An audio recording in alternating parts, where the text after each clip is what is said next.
말씀 함께 보겠습니다. 이사야 32장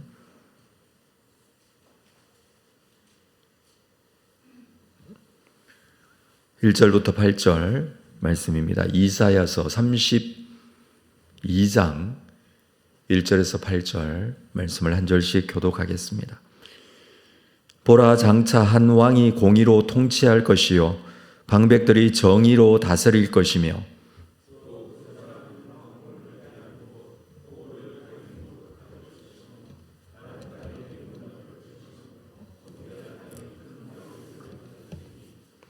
보는 자의 눈이 감기지 아니할 것이요 듣는 자가 귀를 기울일 것이며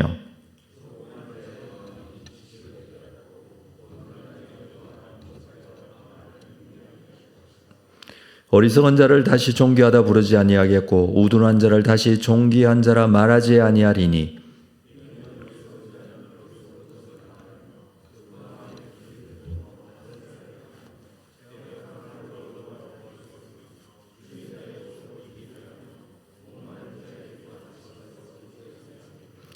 악한 자는 그 그릇이 약하여 악한 계획을 세워 거짓말로 가련한 자를 멸하며 가난한 자가 말을 바르게 할지라도 그리 함이거니와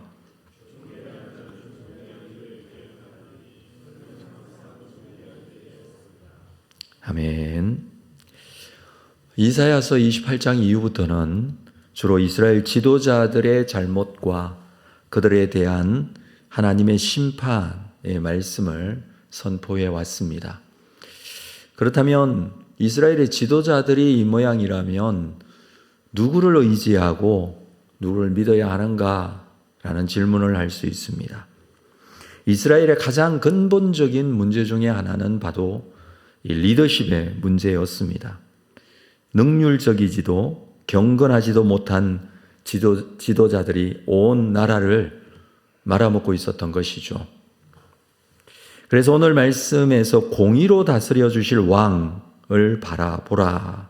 1절에서 그렇게 말하죠. 보라, 장차 한 왕이 공의로 통치할 것이요 방백들이 정의로 다스릴 것이며 이 장차 한 왕이 공의로 통치할 것이다 라는 것은 궁극적으로 메시아이신 우리 주님께서 왕이 되어 다스려 주신다 라는 말씀을 해주는 것이죠.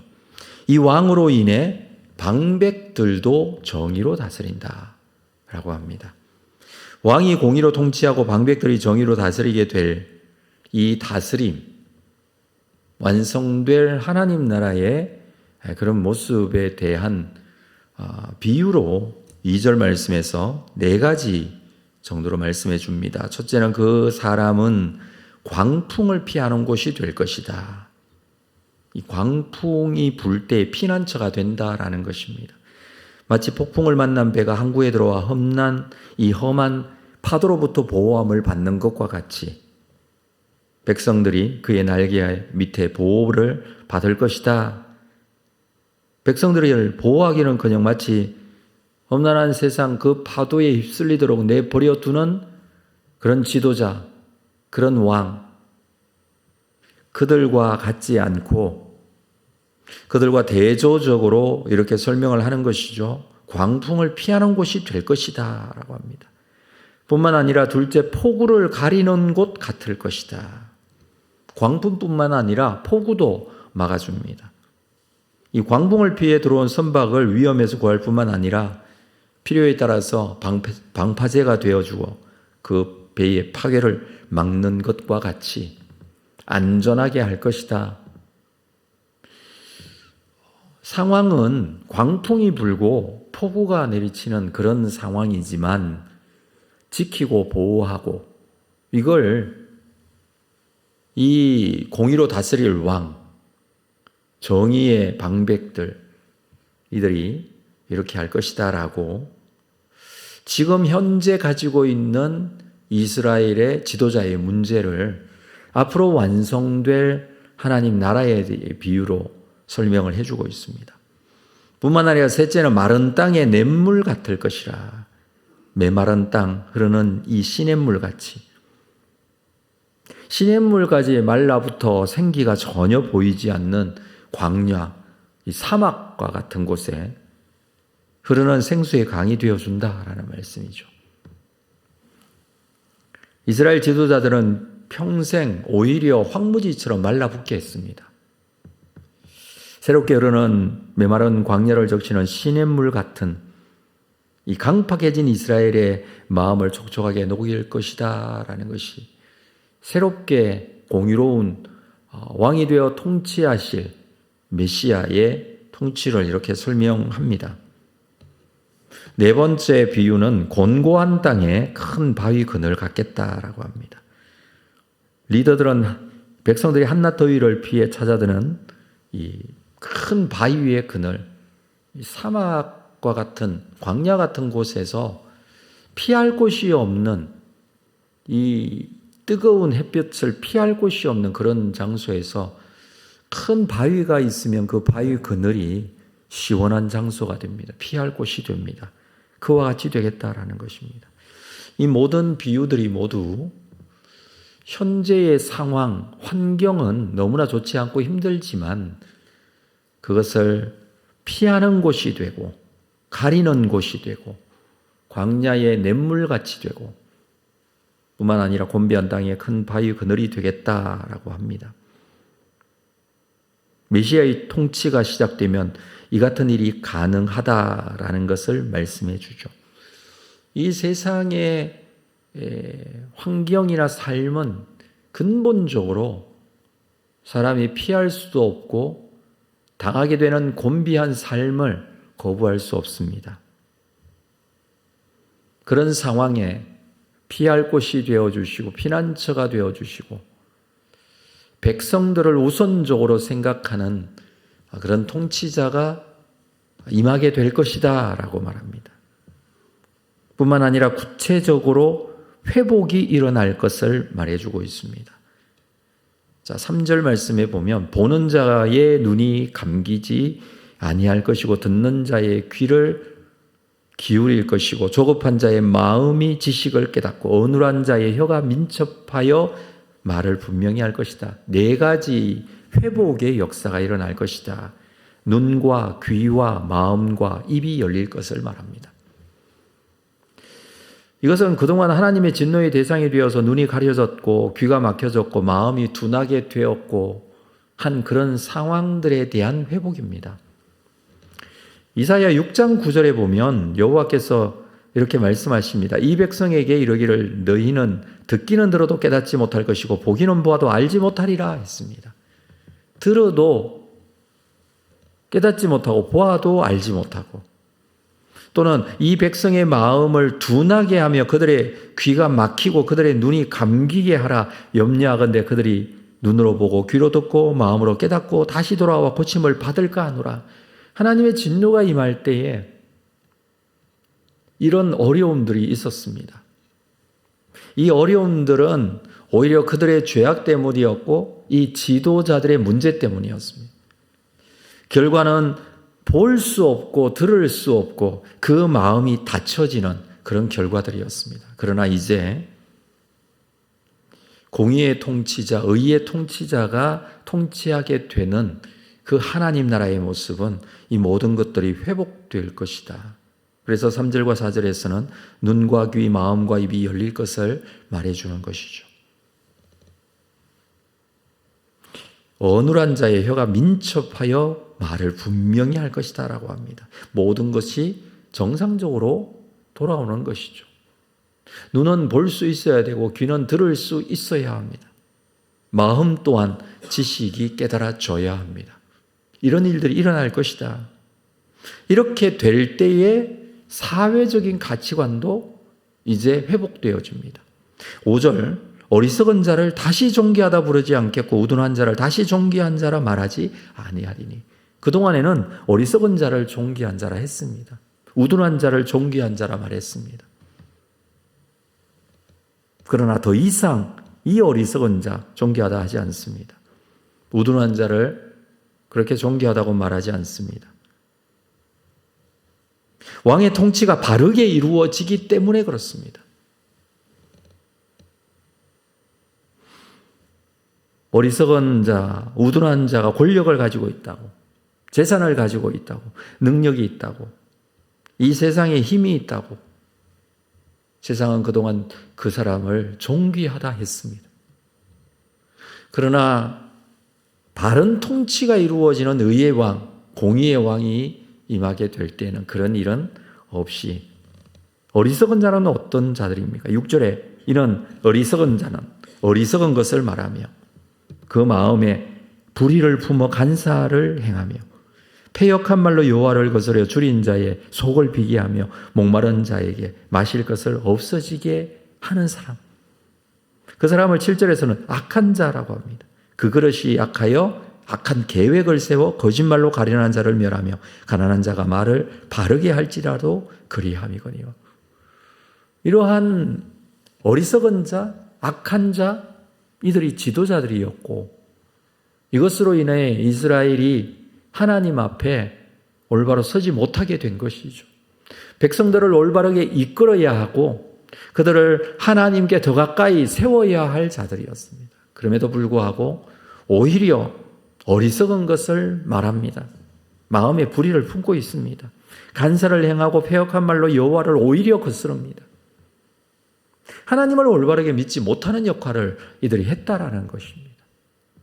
자기의 개인적인 이익을 위해서 자기 자신의 것들을 채우기 위해서 그래서 악한 계획을 세웁니다. 거짓말을 아주 쉽게 합니다. 이 사람들이 사실은 어리석은 사람이다라고 합니다. 이들은 결코 존귀하다 부르지 아니하겠다라고 합니다. 진정한 하나님의 평가와 판단, 그것이 이루어지고 성취되어지는 것. 오늘 1절에서 말하고 있는 공의의 왕이 통치할 그 상황을 이렇게 말해주고 있습니다. 종기라는 것은 어리석은 자에게 붙여지는 것이 아니죠. 백성들을 어렵게 하고 온전하게 하나님을 믿지 못하게 하는 그런 사람을 존귀하다 해서는 안 되죠. 결론적으로 8절에서는 존귀한 자는 존귀한 일을 계획하나니 그는 항상 존귀한 일에 서 있다라고 합니다. 존귀한 왕 되신 주님은 존귀한 일을 계획하십니다. 왜 그렇습니까? 항상 존귀한 일에 서 있기 때문에 그렇습니다. 지금 현재 이 이스라엘의 지도자의 문제, 그 문제를 가지고 앞으로 완성될 하나님의 다스림이 있는 메시아의 다스림이 있는 그 완전한 왕의 통치를 이렇게 말해주고 있습니다. 지금 현재는 이와 같은 문제가 있지만 그렇습니다. 결국에는 이 세상의 왕으로 이 세상 사람들의 통치로 이 땅의 것으로는 올바르게 세워질 수 없음을 말씀해 주는 것이죠. 우리의 인간의 본질적인 문제를 그대로 드러나고 있지 않습니까? 언제나 인간들은 모의하고 인간들은 어떻게든지 잘 살아보려고 애를 쓰는 것이 현실이었습니다. 그동안 인간의 역사였습니다. 결과는 어떻습니까? 그러나 멸망으로 치닫게 되고 올바르게 서지 못하고 결과적으로는 개인적인 이익 때문에 그것들을 끝까지 추구함으로 인해서 항상 문제는 생겨왔고 지금 현재도 생기고 있다라는 것을 말해주는 것이죠. 그들을, 이 어리석은 자들을 존귀하다고 하는 이 세상 속에 살고 있다 우리가. 그러나 우리는 하나님의 통치가 있어야 한다라는 것을 설명하고 있습니다. 진정한 하나님 나라의 회복이 이루어져야 한다라고 말해주고 있습니다. 가장 먼저 우리가 생각할 것은, 우리가 기다릴 것은 존귀하고 공의로우신 그 왕 되신 메시아이신 하나님, 재림하실 예수 그리스도, 그분의 통치를 우리는 기다릴 수 있어야 합니다. 그것을 기대해야 한다는 것입니다. 반드시 우리 주님께서 왕으로 임할 그 나라가 이루어질 줄로 믿고 완성될 하나님 나라에 대한 기대감을 우리는 가질 수 있어야 됩니다. 뿐만 아니라 이미 우리의 왕 되신 주님께서 우리 가운데 역사하시고 우리 가운데 함께 하시고 내 심령부터 왕이 되어주시고 통치하시고 다스림이 있는 놀라운 역사가 시작되어 이 하나님의 다스림이 나에게서 시작된 이 하나님의 다스림이 우리의 관계 속에 우리의 사회 속에 이 나라 속에 함께 해야 한다는 것을 설명하고 말씀해 주는 것이죠.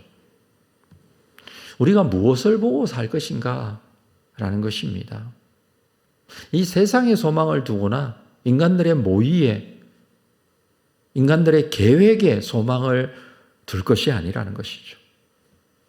결국 우리 가운데 역사하시고 우리의 주인 되시고 주님이 되시고 인도해 가시는 살아계신 하나님, 나를 다스려 주십시오. 나의 통치자가 되어 주십시오. 그리고 우리의 모임에 우리 공동체에 우리와 함께 해 주십시오. 우리의 주인이 되어 주십시오. 우리의 삶이 바로 이와 같이 되어야 한다는 것입니다. 우리 가운데 이 세상의 공의와 세상의 삶의 원칙이 아니라 하나님의 공의, 하나님의 능력과 은혜, 이것이 우리에게 필요함을 다시 한번 고백하게 됩니다. 믿음으로 이 은혜를 소망하시면서 사는 여러분 되시기를 주님의 이름으로 축복합니다. 오늘 하루 다시 한번 주의 은혜로 살면서 하나님 나라를 소망하고 하나님께서 완성해 가실 것에 대한 기대감을 가지고 세상 바라보는 것이 아니라 소망 없는 이 땅에 믿음을 두고 소망을 두고 사는 것이 아니라 하나님 나라에 대한 소망으로 믿음 가운데 승리하는 여러분 되시기를 주의 이름으로 축복합니다. 기도하겠습니다. 하나님 아버지, 오늘도 귀한 하루 우리에게 주셨습니다. 이 한 날을 믿음 없이 살지 않기를 원합니다. 세상에 대한 믿음을 가질 수 없습니다. 이 세상에 소망이 없음을 우리는 알고 있습니다. 그러나 살아계신 하나님, 우리와 함께 하시고 앞으로도 우리의 삶의 통치자가 되어 주실 줄로 믿습니다. 내 삶의 모든 결정, 내 삶의 모든 내용들을 주님께서 붙잡아 주시고 인도해 가시면 나로부터 시작된 하나님 나라 앞으로 우리의 모임 속에 우리의 사회 속에 이루어지게 될 줄로 믿고 이 시작점을 가지고 하나님 나라를 소망하게 하여 주옵소서. 우리가 먼저 하나님 나라를 이루어갈 수 있도록 우리의 심령에서부터 시작된 하나님 나라를 세상에 보여주고 하나님의 뜻하심을 우리 가운데 실천하고 주님 앞에 고백하며 주의 뜻을 순종해 나가는 귀한 은혜가 있도록 인도하여 주시기를 원합니다. 오늘 말씀처럼 공의의 왕이신 주님, 정의로 다스릴 것을 기대하며 이것을 기도의 제목을 삼고 주님 앞에 더 가까이 세워지는 믿음의 사람들로 우리를 삼아 주옵소서. 예수님의 이름으로 기도합니다. 아멘.